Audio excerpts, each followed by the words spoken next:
प्रसेन का वध कर दिया है। पत्नी कह लगी आए राम सोई हम कहे बहुत दिना से देवर जी दिखाई ना देते यानी कहा गए। ठीक है महाराज हम काउ से ना कहें आप सोई जाओ। उन्हें पति देव को खटिया पे लिटाए तो बोले तुम सोई जाओ। बे बेचारे तो सोई गए, पंखा की हवा उन्हें करीब है तो सोई गए। अब बे खटिया छोड़ती सवेरे 6 बजे लेकिन बाद ना 4 बजे पलंग छोड़ दो और 4 बजे खटिया छोड़ के घड़ा उठाओ बगल में दबाओ पनघट पे पहुंच गई। 4 बजे से खड़ी खड़ी इंतजार कर रही आए राम कोई आए, आए राम कोई आए, आए राम कोई आए। जब 5 बज गए तब एक सहेली आवत दिखाई दी। सहेली आई सोचने लगी आए राम आए तो गई लेकिन बड़ी देर में आई है। बे पास में ही कहा जी बहुत जल्दी आई है आज क्या बात है। बे कह लगी बहना कुछ मत पूछ बड़ी दुखी हूँ। बे कह लगी क्या बात, आंखें बड़ी लाल पड़ रही पूरी रात सोई ना है क्या बात। बे कह लगी बहना कुछ मत पूछो जब पेट की बात हम कहें सो कहें किनसे। बहना अगर तुम हमारी बात काउ से कहो ना है तो हम तुम्हें बताएं। बोले बोलो क्या बात है।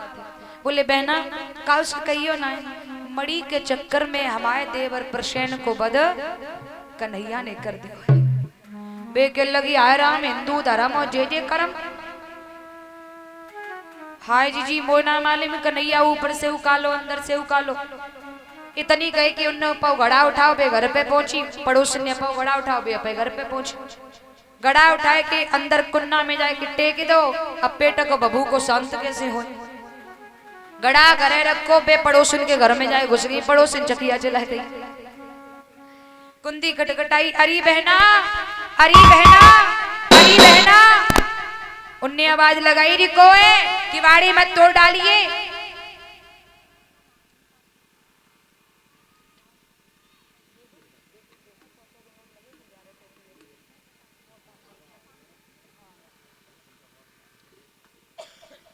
महाराज बे कह लगी बहना चाकी चला रही हूं भैंसन के लिए रात अब नहीं रहे हो। लल्ला के पापा जो कह के गए हैं कि कम से कम ज्यादा नहीं तो 10-20 किलो तो पीस ही लियो। मोगो पीसनो है अगर वो आए खेत से लौट के और पिसो नहीं मिलो तो वे डंगन डंगन डालेंगे। तासू कह रहे मोगो पीस लिंदे। अब का बोली ए बहना नमक कोई तेरे घर है तो निक दे दे। छोरा स्कूल जा रही है मैंने तो कल देखो भी नहीं और बा में आज देखो तो कैंटर में नमक ही न रहो मका करे। अबे का बोली बहना रसोई में रखो निकाल ले जाएगी मैं तो काम में लगी। अबे भाई बैठ गई हाय जी बड़े कमाल है रहे द्वारे काम में। बोले क्या बात हाय राम तुम्हें ना मालूम। बोले हमें ना मालूम। हाय जी तुम काम में लगी रहो तुम्हें ना मालूम कैसे कैसे काम होने लगे द्वारे काम में। बोले कैसे होने लगे। हाय जी का उसे कौन आए तो हम तुम्हें बताएं। लेकिन लगी हाय जी एक बात बताओ। बोले हाँ हमारे तुम्हारे गोने में कितनों फर्क। बोले ज्यादा थोड़ी ना है महीना तो है महीना को। बोले जा बता हमने आज तक तुम्हारी बात काउ से कही। ये कह लगी हाय जी सो तो ना कही। बोले हमने ना कही तुम्हारी तुमने ना कही हमारी। लेकिन बहना बता दो क्या बात है। बे कह लगी बहना काउ से कही हो ना मड़ी के चक्कर में द्वारकाधीश कन्हैया ने सत्राजित के छोटे भैया प्रसेन को वध। अरे भैया अबे नमक वमक तो ले बे भूल गई नमक का बानो तो नमक को तो बे घरे लौट गई। कहने का मेरा रीजन ये है प्यारे सुबह से दोपहर नहीं हो पाई द्वारका में घर घर में ये चर्चाएं होने लगी मड़ी के चक्कर में कन्हैया ने प्रसेन को मार दो। ये खबर कन्हैया को मिली। अब कन्हैया को बड़ी बेचैनी। कन्हैया ने कुछ सिपाहियों को लिया विचार करने लगे चोरी भी की नहीं चोर कहला रहा हूं क्यों ना चोर का पता कर लूं मैं। इतना सोचकर भगवान ने सिपाहियों को साथ में लिया प्रसेन का पता लगाने चले। उसी जंगल में आए खून से लथपथ वस्त्र पड़े देखे और उसी के पास में शेर के पंजों के निशान बने हैं। निशान देखते हुए आगे को बढ़े तो क्या देखा है एक मरा हुआ शेर पड़ा है उसके पास में जाम्बत रीछ के पैरों के निशान बने हुए हैं और वो निशान इशारा दे रहे हैं कि इस गुफा में कोई गया है। भगवान आगे बड़े निशान देखते हुए गुफा के बाहर खड़े हो गए। भगवान ने अपने सिपाहियों से कहा कि भैया आप यहाँ खड़े होकर ज्यादा नहीं मेरा यहाँ खड़े होकर 27 दिन तक इंतजार करना और 27 से 28वां दिन है जाए तो न्यों समझ लियो कन्हैया मारो गए और तुम सब लौट चुके। दरवाजे पर सिपाहियों को खड़ा किया, भगवान अंदर गुफा में चले। और अंदर गुफा में जब भगवान बढ़े तो कहा, देखो भगवान ने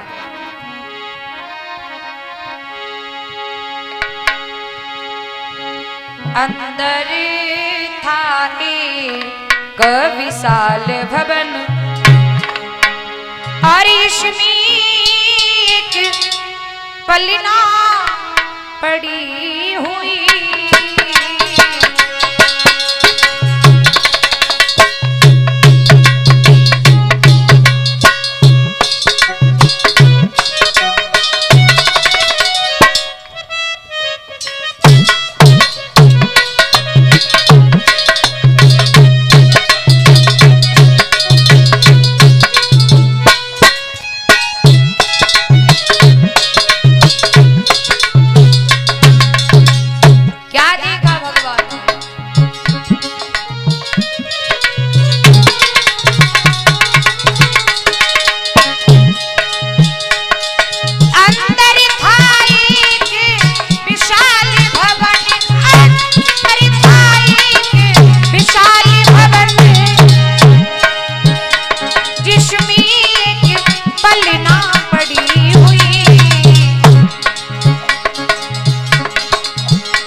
बलिना के अंदर ही भैया सुंदर सी ललना पड़ी हुई।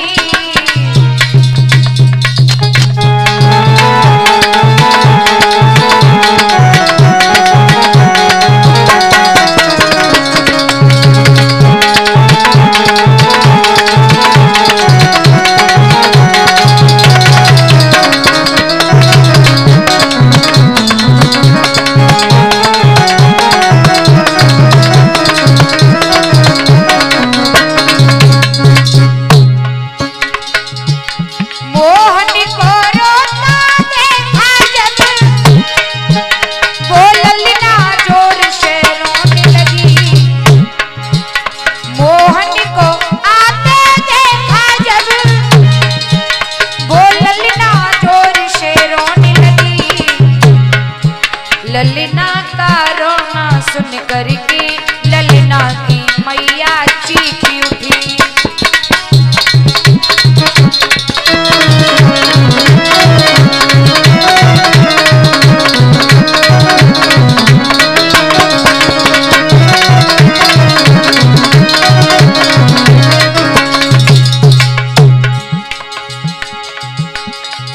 ललना की मैया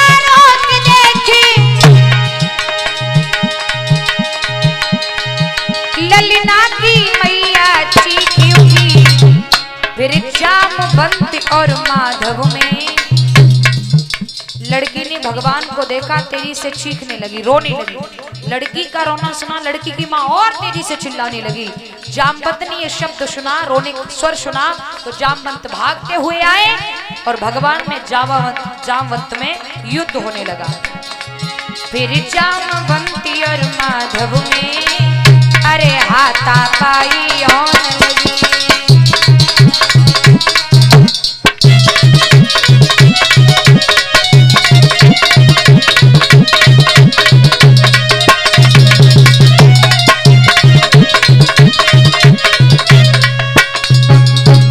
महाराज जामवंत भागते हुए आई, कृष्ण में जामवंत में हाथापाई युद्ध हुआ। प्यारे 1-2 दिन नहीं, लगातार 25 दिन युद्ध हुआ। 26वां दिन लगाते से जामवंत जमीन पर आ गए। भगवान ने जामवंत की छाती पर भगवान बैठ गए और भगवान ने अपना घूसा जैसे ही जामवंत में मारने के लिए वाया, तैसे ही जामवंत ने हाथ जोड़ लिए। कहने लगे, प्रभु मुझे नहीं मालूम था आपका अवतार हो गया है, कृपा करके आप हमें अपना त्रेता वाला रूप दिखाने की कृपा करें। भगवान ने उसी गुफा में त्रेता वाला रूप दिखाया है जामवंत को। ये जामवंत कौन थे? त्रेता में इन जामवंत ने लंका पर चढ़ाई करने में भगवान की मदद की थी।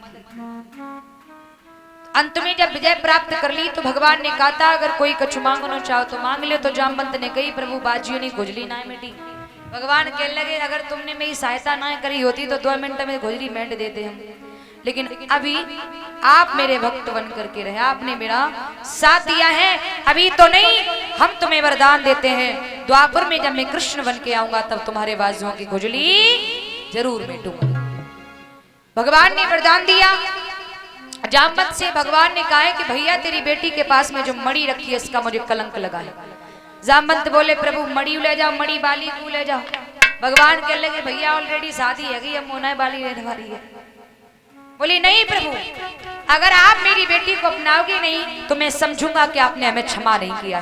तो बाई गुफा में भगवान ने जामवंती की बिटिया जामवंती के साथ में ब्याह करो है और लेके मणि, जो मणि थी वो जामवंत ने भगवान को दहेज रूपी दे दी। भगवान ने जामवंती को महलों में छोड़ा, मणि लेकर महल और दरबार में आए, दरबार लगाया और दरबार लगाने के बाद सत्राजित को बुलाया और कहा ले भैया ये मणि तूने मुझे झूठा कलंक लगाया, तेरे भैया को शेर को जामवंत रीछ से युद्ध करके मैं इस मणि को लाया हूं। सत्राजित पैरों पर गिर गया, प्रभु मुझे क्षमा कर दो। भगवान कहने लगे चल ठीक है क्षमा किया, लेकिन सत्राजित कहने लगे मैं ऐसे नहीं समझूंगा, आपने हमें क्षमा कर दिया, आप मेरी बेटी सत्यभामा को अपना लो। भगवान हंस के बोले बाबरे एक को वहां तक लेके आओ तब तो मणि लेके आए भाव, अब तुम यूं कह रहे हो कि मेरी छोरी ले लो, देख मेरे बस की बात ना है। जब सत्राजित ने ज्यादा कहा तो भगवान ने सत्राजित की बिटिया सत्यभामा को भी अपनाया है और जो मणि भगवान ने सत्राजित को वापस की वही मणि सत्राजित ने फिर से भगवान को दहेज में दे दी। बोलियो गोविंद भगवान की। इस तरह से भगवान के 3 विवाह हुए हैं। राधे राधे, जय श्री राधे। 20 रुपए